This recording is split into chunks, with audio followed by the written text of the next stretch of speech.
অমৃতি মহাদেব প্রভু আপনার গলাতে যে নরম তো সেই আগের স্ত্রীগুলো বলছে হ্যাঁ মহাদেব বুঝে গেছে যে গাড়ি অন্য দিকে যাচ্ছে। মহাদেব বলছে না পার্বতী তুমি আমাকে ভুল করতে বারে বারে তোমার জন্ম হয়েছে আর বারে বারে তোমার মৃত্যুর পরে তোমার সেই নাভাগুলোকে আমি নিজের গলাতে হর হর মহাদেব বলছে না আমি আপনি বলছে না আমি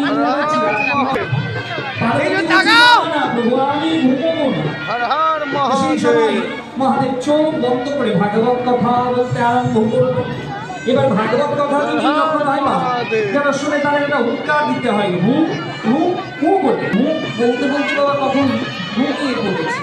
আর সেই সময় এই তোতা পাখি সুখ পাখি সেখানে গিয়ে উপস্থিত।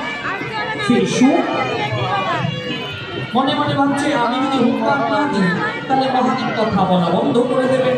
তো সেই সময় মহাদেব কথা